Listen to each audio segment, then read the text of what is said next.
আসসালামু আলাইকুম। Basic IT একাডেমিতে আপনাকে স্বাগতম। আমরা শিখছি একদম নতুনদের জন্য সম্পূর্ণ বিনামূল্যে এবং হাতে কলমে মাইক্রোসফট পাওয়ার পয়েন্ট প্রেজেন্টেশনের প্রফেশনাল মাস্টার ক্লাস। আজকের ভিডিওতে আমরা শিখব একটি প্রফেশনাল প্রেজেন্টেশন তৈরি করতে যা কিছু প্রয়োজন তার বিস্তারিত। আজকের ভিডিওটি একদমই স্পেশাল, মিস করার কোনো সুযোগ নেই। ভিডিও শুরু থেকে শেষ পর্যন্ত আমি আশিক জুনায়েদ রয়েছি আপনাদের সাথে। চলুন শুরু করি একদম নতুনদের জন্য সম্পূর্ণ বিনামূল্যে মাইক্রোসফট পাওয়ার পয়েন্ট প্রেজেন্টেশনের প্রফেশনাল মাস্টার ক্লাস। চলুন আজকের স্পেশাল ভিডিওটি শুরু করি। শুরুতেই ভিডিওটি কি হতে যাচ্ছে তার একটু স্যাম্পল দেখে নিই। দেখেন আমাদের ভিডিও কিন্তু শুরু হয়ে গেল এবং তো ভিডিও শুরুতে আমরা দেখে নিচ্ছি এখানে আসলে কি হবে। এই যে দেখেন এই স্পেশাল ইফেক্টগুলো এবং একটা নতুন প্রেজেন্টেশন যখন আমরা তৈরি করতে যাব এখানে আসলে কি ডিজাইন থাকবে, কি স্পেশাল ইফেক্ট থাকবে, ওই বিষয়গুলো আসলে কিভাবে করা যায় তার বিস্তারিত আমরা শিখতে চাই। তো আজকের ভিডিওতে আমরা শিখব একটি প্রফেশনাল প্রেজেন্টেশন তৈরি করার গোপন রহস্য। কারণ একটা প্রফেশনাল প্রেজেন্টেশন কিভাবে তৈরি করতে হয়, ধরেন আপনি কোনো একটা কোম্পানিতে জব করছেন, এটা হতে পারে বসুন্ধরা গ্রুপ, হতে পারে আরএফএল গ্রুপ, হতে পারে যে কোনো গ্রুপ, অথবা আপনি নিজের একটা প্রেজেন্টেশন তৈরি করতে যাচ্ছেন, অথবা আমি বেসিক আইটির জন্য একটা প্রেজেন্টেশন তৈরি করতে যাচ্ছি। তো এরকম প্রেজেন্টেশন তৈরি করতে গেলে আসলে কি বিষয় আমাদেরকে খেয়াল করতে হবে বা কোন ডিজাইনগুলো আমাদেরকে দিতে হবে, কিভাবে আমরা ব্যাকগ্রাউন্ড সাজাবো, কিভাবে আমরা ওই ছবিগুলো কালেকশন করব, ওই রকম সব গোপন বিষয়গুলো আজকের ভিডিওতে আমরা শেয়ার করব। তো একটি প্রফেশনাল প্রেজেন্টেশন তৈরি করার জন্য আমরা চলে যাচ্ছি মাইক্রোসফট পাওয়ার পয়েন্টে। ক্লিক করার সাথে সাথে আমাদের সামনে কিন্তু মাইক্রোসফট পাওয়ার পয়েন্ট প্রেজেন্টেশনের যে ইন্টারফেস সেটা আমাদের সামনে চলে আসলো। তো এখানে আমরা একদম নতুন করে একটা স্লাইড কিভাবে নিয়ে একটা প্রেজেন্টেশন তৈরি করতে হয় A to Z আমরা দেখব। তো এখানে আসলে আমরা বড় ধরনের স্লাইড তৈরি করব না, জাস্ট 5টা স্লাইড, যেহেতু আমরা এটা স্যাম্পল হিসেবে তৈরি করছি বা আপনাদেরকে শেখানোর জন্য তৈরি করছি। আপনি যদি একটাও পারেন, 5টাও পারবেন, তখন আমরা 10টা দিয়েও পারবো, তখন আমরা 100টা স্লাইড দিয়েও কিন্তু একটা প্রেজেন্টেশন তৈরি করতে পারবো। যেহেতু আমরা শেখার জন্য এই স্লাইডটি তৈরি করছি, তো আমি 5টা স্লাইড নিয়ে এখানে একটা প্রেজেন্টেশন তৈরি করব। তো এখান থেকে শুরুতেই প্রথম স্লাইড যেটা হচ্ছে টাইটেল লেখার জন্য, সেটা কিন্তু শুরুতেই দেওয়াই থাকে। তো আমরা যদি এখান থেকে এই যে নিউ স্লাইড কীভাবে নিতে হয় গত পর্বে কিন্তু আমরা আলোচনা করেছি। তো এখান থেকে আসলে আমরা কী টাইপের স্লাইড নিতে চাই সেগুলো দেখাচ্ছি। এখানে আমরা নর্মালি যখন আরেকটা ক্লিক করে দেব তখন কিন্তু দ্বিতীয় যে স্লাইডটি তৈরি হবে সেটার মধ্যে কিন্তু ক্লিক টু অ্যাড টাইটেল এবং ক্লিক টু অ্যাড টেক্সট এই টাইপের স্লাইডটা কিন্তু অ্যাড হবে। তবে আমরা যদি চাই এখানে ভিন্ন ভিন্ন টাইপের স্লাইড কিন্তু নিতে পারি। তো আমাদের কাজের প্রয়োজনে যখন যেরকম হবে ওই রকম স্লাইড আমরা এখানে নেব। তবে আমি আজকে যে স্লাইডটি তৈরি করব যেটা হচ্ছে একদম প্রফেশনাল মানের একটা স্লাইড, সেটা হচ্ছে আমি কোনো একটা কোম্পানির স্লাইড তৈরি করতে চাই। যদি ধরেন আমি ওয়ালটনে চাকরি করি আর ওয়ালটন থেকে যদি বলা হয় যে আপনি আমাদের কোম্পানি নিয়ে একটা প্রেজেন্টেশন তৈরি করে দেন, তখন আমি আসলে কীরকম প্রেজেন্টেশনটা তৈরি করব সেটাই আজকে আপনাদের সাথে শেয়ার করতে চাই। তো এখানে আমি 5টা স্লাইড নিতে চাই। তো আমরা 3 নম্বরে যে স্লাইডটা নেব সেটা হচ্ছে একদম খালি নিতে চাই, ব্ল্যাঙ্ক। এই যে ব্ল্যাঙ্ক একটা স্লাইড নিতে চাই, আমরা কাজের প্রয়োজনে এখানে ভিন্ন ভিন্ন স্লাইড নেব। তবে আজকের এই ক্লাসটি কিন্তু অনেক চমৎকার হচ্ছে এবং এই ক্লাসটা যদি আপনি মিস করেন আপনি অনেক কিছু মিস করে ফেলবেন। তাই আমি বলবো শুরু থেকে শেষ পর্যন্ত প্রত্যেকটা কাজ আপনি মনোযোগ দিয়ে দেখবেন, শিখবেন এবং প্র্যাকটিস করবেন। আপনি হয়ে যাবেন মাইক্রোসফট পাওয়ার পয়েন্ট দিয়ে প্রফেশনাল প্রেজেন্টেশন তৈরি করার বস। চলুন 4 নম্বর যে স্লাইড নেওয়া দরকার আমরা সেটি নিচ্ছি। তো সেটি আমরা এখান থেকে এই যে নিউ স্লাইডের যে এরো চিহ্ন রয়েছে আমি এখানে ক্লিক করে দেব এবং এখান থেকে টু কন্টেন্ট নামে যে স্লাইডটি রয়েছে আমি এটা নিতে চাই, ঠিক আছে। এবং সর্বশেষ 5 নম্বর যে স্লাইডটি নেব সেটা হচ্ছে এখান থেকে আমি যে 2 নম্বর স্লাইড এই যে টাইটেল অ্যান্ড কন্টেন্ট আমি এটাই নিতে চাই, অথবা এখান থেকে এই যে টাইটেল অনলি শুধু এটা নিতে চাই। আমি এখানে ক্লিক করে দিলাম। এখন কিন্তু দেখেন আমি 5 রকমের 5টা স্লাইড কিন্তু এখানে অ্যাড করলাম। প্রথমটা হচ্ছে অটোমেটিক, যেটা হচ্ছে টাইটেল, এবং দ্বিতীয় হচ্ছে একটা হচ্ছে অ্যাড টাইটেল এবং অ্যাড টেক্সট, এবং 3 নম্বর হচ্ছে একদম ব্ল্যাঙ্ক, এবং 4 নম্বর হচ্ছে টু কন্টেন্ট, এবং 5 নম্বর হচ্ছে অনলি টাইটেল, নিচে কিন্তু খালি। তো আমরা এখন এই স্লাইডগুলো দিয়ে একটা প্রফেশনাল প্রেজেন্টেশন তৈরি করতে চাই। তো আমি যে প্রফেশনাল প্রেজেন্টেশন তৈরি করব এটা হচ্ছে ওয়ালটনের। তো ওয়ালটনের কিছু ইনফরমেশন আমি ওয়ালটনের যে ওয়েবসাইট রয়েছে ওইখান থেকে কালেকশন করব, ঠিক আছে। তো আমি চলে যাচ্ছি গুগলে, এই হচ্ছে গুগল, এবং এই সার্চ অপশনে লিখে দেব ওয়ালটন। ওয়ালটন লেখার সাথে সাথেই ওয়ালটনের যে ওয়েবসাইট সেটা কিন্তু চলে আসলো। আমি এখানে একটা ক্লিক করে দিলাম।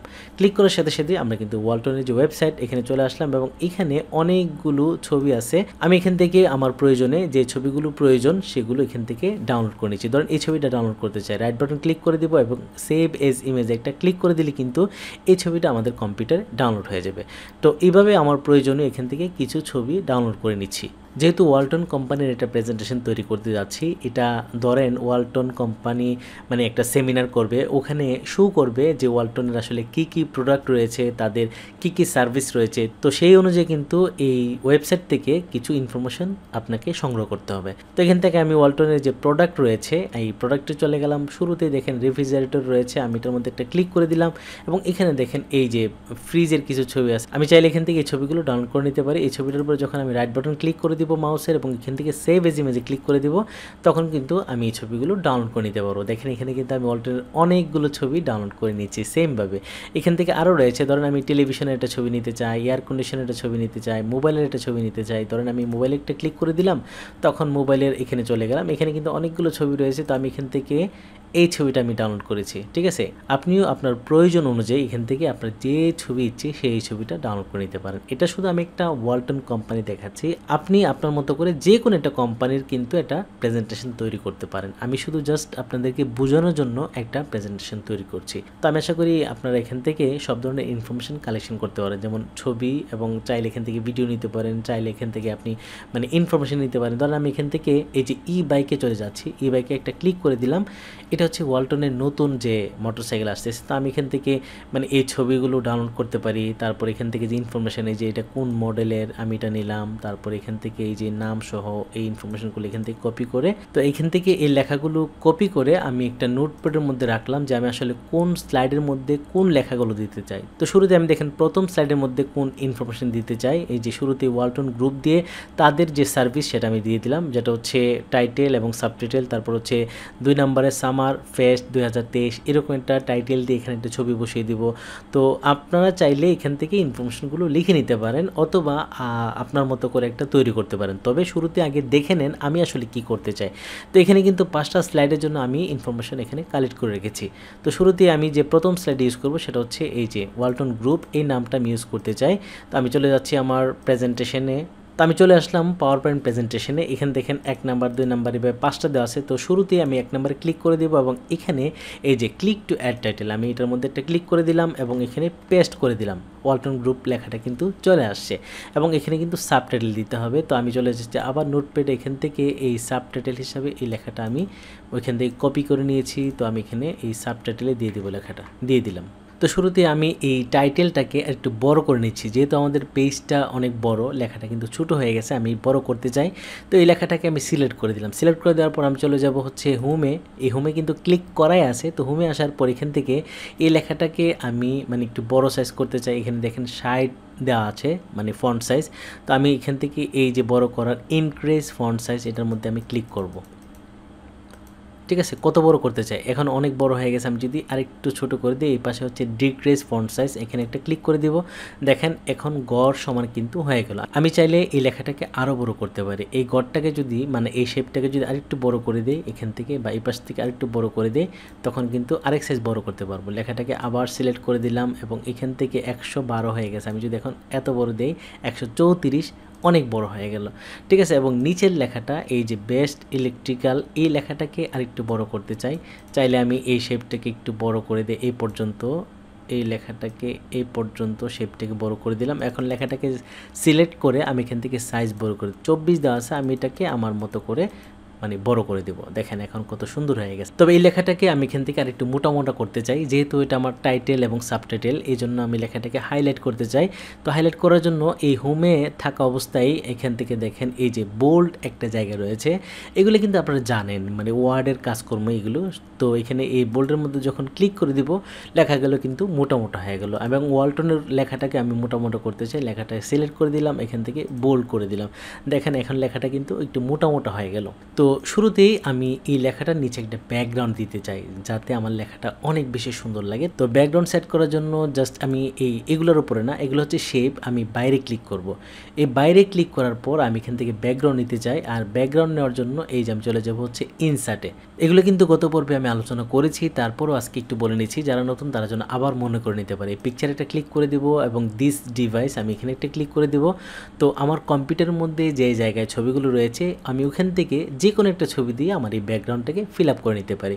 তো এখান থেকে আমি আসলে কোন ছবিটা দিতে চাই, এটা দিতে পারি, এটা দিতে পারি, ঠিক আছে। আমি কোনটা দেবো, এটা দেবো, এটা অনেক সুন্দর একটা কালার রয়েছে, এটা অনেক সুন্দর, মানে ন্যাচারাল এই ছবিগুলো কীরকম আমি একটু দেখে নিই। এই ছবিটার উপর যখন রাইট বাটন ক্লিক করে দিব, এখান থেকে এই যে ওপেনে ক্লিক করে দিব, তখন কিন্তু ছবিটা আসলে কীরকম আমরা দেখে নিতে পারতেছি। আমরা একটু চেঞ্জ করে দেখি আর পরের ছবিটা কি, এরকম এরকম এরকম, এখানে অনেক ছবি আছে, এটাও দিতে পারি, এটাও দিতে পারি। তো আমি এখান থেকে প্রথম যে ছবিটা এটাই দেই। তো এই ছবিটা যখন সিলেক্ট করা আছে তখন আমি এখান থেকে ইনসার্ট একটা ক্লিক করে দেবো। দেখেন এই ছবিটা কিন্তু আমাদের যে স্লাইড, প্রথম স্লাইড, এটার উপরে চলে আসলো। তো এখন লেখা কিন্তু নিচে পড়ে গেল, ছবি কিন্তু উপরে। এখন এটাকে নিচে নেব কোন জায়গায়, এই ছবিটা যখন আসবে, এই ছবির মধ্যে যখন ক্লিক করা থাকবে, বাইরে না, এই ছবির উপরে যখন ক্লিক করা থাকবে সাথে সাথে কিন্তু এখানে পিকচার ফরম্যাট নামে একটা অপশন চলে আসবে এবং এখানে কিন্তু অনেকগুলো অপশন চলে আসবে। আমরা কিন্তু এই বিষয়গুলো নিয়ে অনেক আলোচনা করেছি, তাই আমি আর নতুন করে দেখতে যাচ্ছি না। যারা এখানে একটু বুঝতে অসুবিধা হয় গত পর্বটা একটু দেখে নেবেন, তাহলে আপনার জন্য অনেক বেশি সহজ হবে। তো আমরা এই ছবিটাকে লেখার নিচে নিতে চাই। এখানে দেখেন অ্যারেঞ্জ একটা অপশন রয়েছে, এই ব্রিং ফরওয়ার্ড এবং সেন্ড ব্যাকওয়ার্ড। তো এখানে ব্রিং ফরওয়ার্ড দিলে উপরে আসবে এবং সেন্ড ব্যাকওয়ার্ড দিলে নিচে যাবে। তো আমরা এখান থেকে একটা ক্লিক করে দিই, দেখেন একটা লেখা নিচে গেছে। আমি যদি আরেকটা ক্লিক করে দিই, এখন কিন্তু সবগুলো লেখা নিচে চলে গেছে ছবিটা, ঠিক আছে। আমি যদি আবার উপরে নিয়ে আসতে চাই, এই যে ব্রিং ফরওয়ার্ড দিলে কিন্তু লেখার উপরে চলে আসবে। তো এটা যেহেতু সিলেক্ট করা আছে, আমি এটাকে টান দিয়ে, যেহেতু এখানে ফাঁকা আছে, এই পাশে ফাঁকা, এই পাশে ফাঁকা, আমি এটাকে সমান করে দিই। এই যে এখান থেকে টান দিয়ে সমান করে দিলাম এবং এখানে দেখেন একটা বিন্দু রয়েছে, এখানে চাপ দিয়ে ধরে আমি এটাকে এইভাবে সমান করে দিলাম। এখন আমাদের লেখাগুলো কিন্তু এই ডিজাইনের উপরে চলে আসে। তো এখন এই লেখাটা কিন্তু মানে এটার মধ্যে এত ফুটে নাই, মানে এটাকে যদি আমরা একটু কালার করে মানে আরেকটু লাইট দিতে চাই, তখন আমরা কি করব, তখন এই লেখাটার উপর একটা ক্লিক করে দিব। তখন এই লেখার উপরে আমি মাউসটা নিয়ে এসে পুরো লেখাটাকে এভাবে সিলেক্ট করে দেব। সিলেক্ট করে দেওয়ার পর এখন আমরা কি করব, মানে এই শেপের উপরে যখন ক্লিক করব, আমরা কিন্তু গত পর্বে আলোচনা করেছি, এখানে কিন্তু শেপ ফরম্যাট নামে একটা অপশন চলে আসবে। আমি যখন এখানে ক্লিক করে দেব, তখনই কিন্তু এখান থেকে আমরা শেপ ফরম্যাটে গিয়ে এই লেখার কালার চেঞ্জ করতে পারি অথবা ওয়ার্ড আর্ট স্টাইল দিতে পারি, আমরা আসলে কোনটা করতে চাই। তো এখান থেকে এই যে দেখেন মানে ওয়ার্ড আর্ট স্টাইল যেটা রয়েছে, আমি যদি এই রিজনতে ক্লিক করে দিই, এখান থেকে কিন্তু অনেক ধরনের ডিজাইন আমরা এখানে সেট করতে পারবো। তো এগুলো যদি না দিতে চাই, যে আমরা অটোমেটিক কিছু ডিজাইন রয়েছে এখানে, এই যে শেপ স্টাইল, আমি যদি এখানে ক্লিক করে দিই, ক্লিক করার পর দেখেন এখানে অনেকগুলো কালার রয়েছে, যে কালার উপরে মাউস নিয়ে যাব সেই কালার কিন্তু এখানে মানে অটোমেটিক তৈরি হয়ে যাবে। তো আমি আসলে এই মানে পিছনে যে লাল ব্যাকগ্রাউন্ড, এটার উপরে এভাবে একটা কালার দিয়ে এই ডিজাইনটাকে নষ্ট করতে চাচ্ছি না। আমি এখান থেকে এই যে প্রিসেট কিছু ডিজাইন দেওয়া আছে, আমি এখান থেকে দেখি আসলে এই কালারের মধ্যে কোন ডিজাইনটা একটু ফুটে, ঠিক আছে। আমি একটু দেখি দেখি দেখি তো আমি কিন্তু এখান থেকে চাইলে যে কোনো একটা কালার এখানে সেট করতে পারে, এটা দিতে পারি, এটা দিতে পারি। তো আসলে কোনটা ভালো লাগে সেটা আপনি এখান থেকে আপনার পছন্দ অনুযায়ী সেট করে দেবেন। আমি চাইলে এরকম মানে কালোর মধ্যে সাদা দিতে পারি, আবার হলুদের মধ্যে সাদা দিতে পারি। কোনটা দিবেন সেটা আপনার ইচ্ছে অনুযায়ী আপনি এখান থেকে সেট করে দেবেন। তো আমি এখান থেকে কালোর মধ্যে সাদা এটাই দিয়ে দিলাম। ওকে, এটা দেওয়ার পর এখন আমরা নিচের যে ডিজাইনটা রয়েছে শেপের মধ্যে, সেটা হচ্ছে সাবটাইটেল, সেটার কালারটাও করতে চাই। তো আমি এই লেখাটাকে সিলেক্ট করে দিলাম। তো এই লেখাটা সিলেক্ট করার পর চলে যাব শেপ ফিল, এখানে চলে যাব। এখান থেকে চাইলে আমরা যে কোনো একটা কালার এইভাবে দিতে পারি, কিন্তু আমরা এইভাবে না করে আমরা শুধু যদি লেখার মধ্যে কালারটি দিতে চাই, তখন আমরা এই যে এখান থেকে শেপ স্টাইল এখানে চলে যাব এবং এখান থেকে শুধু লেখাটাকে কালার করতে চাই। আমি এই যে এখান থেকে কোন কালারটা দেব একটু দেখি, কোন কালারটা পছন্দ হয়। এখান থেকে ইয়েলো, ইয়েলো এটা অথবা এটা, আমি এটাই দিয়ে দিলাম। তো এখন যদি আমার মনে হয় যে এই লেখাটাকে আমি আরও বেশি হাইলাইট করতে চাই, কারণ এটা হচ্ছে আমার একটা মানে টাইটেল, মানে শুরুতেই এই লেখাটা আসবে। তো আমি টাইটেলটাকে আরও বেশি হাইলাইট করতে চাইলে আমি এই লেখাটাকে এইভাবে সিলেক্ট করে দিলাম। দেওয়ার পর এই যে শেপ ফরম্যাটের যে ট্যাক্স অপশনগুলো রয়েছে, এখান থেকে দেখেন ট্যাক্স ইফেক্ট একটা অপশন রয়েছে। আমি যখন এই ট্যাক্স ইফেক্টে ক্লিক করে দেব এবং এখান থেকে এই যে গ্লু যে অপশনটা রয়েছে এখানে চলে যাব এবং এখানে দেখেন অনেকগুলো গ্লু রয়েছে। তো আমি যদি এই গ্লুগুলো আমার এই টাইটেলের মধ্যে অ্যাড করতে চাই, তখন আমার মাউসটা দিয়ে সেই গ্লুগুলো যখন সিলেক্ট করে দেব বা উপরে নিয়ে যাব, তখনই তখনই কিন্তু আমার লেখার মধ্যে একটা মানে গ্লুর যে ইফেক্টটা সেটা চলে আসবে। আমরা একটা একটা করে চেঞ্জ করে দেখবো আসলে কোন গ্লুটা দিলে আমার টাইটেলটা একটু লাইটিং হবে, একটু দেখতে সুন্দর হবে, সেই বিষয়টা আপনাকে পছন্দ করে দিতে হবে আসলে কোনটা ভালো হয়। তো দেখে এখান থেকে অনেকগুলো ইফেক্ট রয়েছে, আমরা চাইলে এই ইফেক্টগুলো দিতে পারি। আবার যদি মনে হয় যে না এগুলো না, আমরা আরও দেব, এই যে মোর গ্লু রয়েছে, আমি এখানে চলে যাব, এই যে এখানে অনেকগুলো ডিজাইন রয়েছে, আমি যদি চাই এখান থেকে এই যে এই গ্লুগুলো দিতে, আমি সেইগুলো দিতে পারবো। মোর কালার চাইলে এখানে ক্লিক করে দেবো, আরও কালার আমি খুঁজে পাবো, ঠিক আছে। তো এখান থেকে আবার চলে যাচ্ছে টেক্সট ইফেক্টে, এই কালারটা না দিয়ে আমি এখান থেকে গ্লুতে চলে গেলাম এবং এখানে মোর গ্লুতে চলে গেলাম, এবং এখান থেকে আমি যদি দেখেন এই লালটা দিয়ে দিই, তাহলে কিন্তু আমার লেখাটা আরও বেশি মানে সুন্দর হচ্ছে, ঠিক আছে। দেখেন এখানে না দিলে কি হয়, আর যদি দেই কি হয় দেখেন। এখন যদি আমি বাইরে ক্লিক করে দেই, ঠিক আছে, আমার ওয়ালটন যে লেখাটা এবং এটা যে টাইটেল, এটাকে কিন্তু একটু হাইলাইট মনে হচ্ছে, একটু সুন্দর দেখাচ্ছে। এবং আমার যদি মনে হয় যে আমার সাবটাইটেল যেটা, সেটাতেও আমি গ্লু দিতে চাই, জাস্ট এই লেখাটাকে আমি সিলেক্ট করে দিব, এইভাবে সিলেক্ট করে দিলাম। দেওয়ার পর এখান থেকে চলে যাব হচ্ছে টেক্সট ইফেক্টে, এবং এখান থেকে গ্লুতে চলে যাব, এবং এই গ্লুতে গিয়ে আমার পছন্দ অনুযায়ী কোন কালারটা দিলে এই লেখাটা ফুটবে সেটা আমি পছন্দ করে এখান থেকে দিয়ে দেব। যদি আমি এখান থেকে এই যে মোর অপশনে চলে যাই, এখানে কিন্তু অনেক অনেক অনেক কালার রয়েছে, আমি চাইলে সেই কালারগুলোকে আমার লেখার মানে পছন্দ অনুযায়ী আমি এটা দিতে পারি। তো আমি এখান থেকে মানে এইগুলো কালার না দিয়ে যেটা আসলে আমার চোখে মনে হবে যে অনেক চমৎকার ফুটতেছে, আমি ওই কালারটা দেবো। তো আমি এখান থেকে যেহেতু এটা ইয়েলো কালার, এটার মধ্যে যদি আমি নিচে মানে গ্লুটা ব্ল্যাক দেই, তখন কিন্তু এটা অনেক বেশি ফুটবে, ঠিক আছে। তো আমাদের টাইটেল এবং সাবটাইটেল হয়ে গেল। এখন আমি চলে যাব আমাদের দ্বিতীয় স্লাইডে। ক্লিক করার সাথে সাথে আমি কিন্তু দ্বিতীয় স্লাইডে চলে আসলাম। তো এখানে দেখেন ক্লিক টু অ্যাড টাইটেল এবং ক্লিক টু অ্যাড টেক্সট। তো আমরা শুরুতেই টাইটেলটা দিতে চাই। তো এই দ্বিতীয় স্লাইডের মধ্যে আমরা যে টাইটেল দেব সেই ইনফরমেশনটা কিন্তু আমি আমার নোটপ্যাডের মধ্যে লিখে রেখেছি, এই যে সামার ফেস্ট 2023।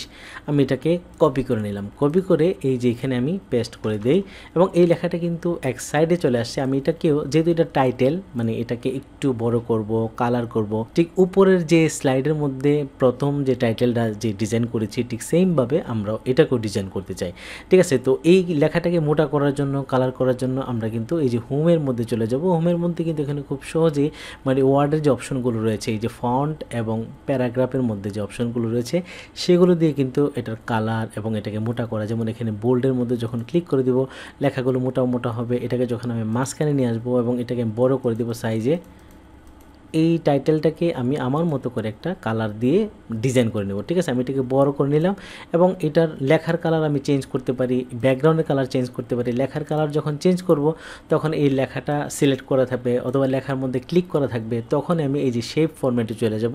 তো এই শেপ ফরম্যাটে যাওয়ার পর এখানে দেখেন টেক্সট ফিল একটা অপশন রয়েছে, আমি এখানে চলে যাব, অথবা আমি এখান থেকে ওয়ার্ড আর স্টাইল রয়েছে, এখান থেকে এই যে এরোচনীতে ক্লিক করে দেবো, এবং এখান থেকে কোনো একটা কালার আমি সেট করে দিতে চাই। তো এখান থেকে আমি এই যে রিফ্লেকশন যে ডিজাইনটা রয়েছে ফন্ট ডিজাইনের, আমি এটার মধ্যে একটা ক্লিক করে দিলাম। এখন লেখাটা আমার রিফ্লেকশন হয়ে গেল, এবং এখন আমি এই শেপের মধ্যে একটা কালার দিতে চাই যাতে এই লেখাটা আরও বেশি ফুটে ওঠে। তো শেপ কালার দেওয়ার জন্য এই যে এই পাশে শেপ ফিলে চলে যাব।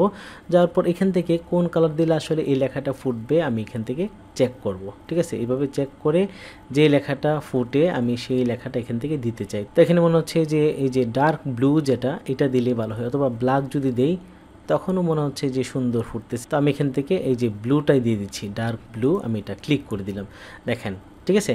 এখন কিন্তু অনেক সুন্দর হয়ে গেল। তো এখন আমরা ক্লিক টু অ্যাড টেক্সট, এটার মধ্যে একটা টেক্সট বা এখানে আমি একটা ফটো বসাতে চাই। এখানে দেখেন অনেকগুলো অপশন আছে, ঠিক আছে। এই টেক্সটের মধ্যে অ্যাড টেক্সটের মধ্যে অনেকগুলো অপশন আছে। আমি চাইলে এক্সেল শিট বসাতে পারবো, আমি চাইলে ফটো, অডিও, ভিডিও অনেক কিছু বসাতে পারবো। তো আমি এখানে একটা ফটো বসাতে চাই, এই যে স্টক ইমেজ, এবং এখানে হচ্ছে পিকচার। তো আমি এখানে পিকচার দিতে চাই, কারণ আমি এই যে স্লাইডটা যেটা তৈরি করছি প্রফেশনাল, এটা হচ্ছে ওয়ালটনের জন্য। তো আমি ওয়ালটন থেকে কিছু ছবি ডাউনলোড করেছি, তো এই ছবিটা আমি এখানে বসাতে চাই। জাস্ট এই যে পিকচার মধ্যে একটা ক্লিক করে দিব, ক্লিক করে দেওয়ার সাথে সাথে আমার কম্পিউটারের মধ্যে যে জায়গার মধ্যে আমি ছবিগুলো রেখেছি ওই জায়গায় চলে যাব। আপনি কিন্তু অন্য অন্য ড্রাইভ থেকেও নিয়ে আসতে পারেন, আমি চাইলে যে কোনো ড্রাইভ থেকে নিতে পারি। তো আমার ছবিটা যেহেতু পিকচারের মধ্যে দেওয়া আছে এবং এখানে ওয়ালটন নামে একটা ফোল্ডার করে রেখেছি, ওইখান থেকে আমি ছবিটা নিতে চাই, এবং এখানে কিন্তু আমি পছন্দ অনুযায়ী ওই ছবিগুলো নিয়ে রেখেছি। তো এটা হচ্ছে আমার পছন্দের ছবি, এটার মধ্যে একটা ক্লিক করে দিলাম, এখান থেকে ইনসার্টে ক্লিক করে দিলাম।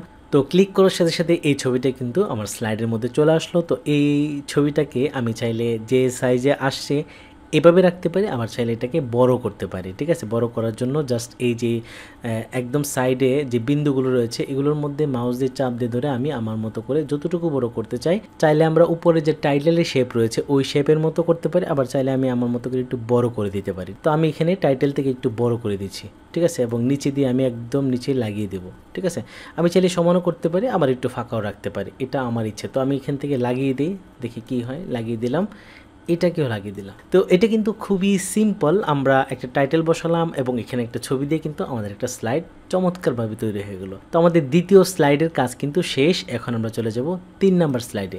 এই হচ্ছে 3 নাম্বার স্লাইড, এবং এই স্লাইডটা কিন্তু পুরাই ব্ল্যাঙ্ক, এখানে আমি কিছুই রাখি নাই, কারণ এখানে আমি একটা ছবি বসাতে চাই, যে ছবিটা দিয়েই কিন্তু আমার স্লাইডটা তৈরি হয়ে যাবে। ঠিক আছে।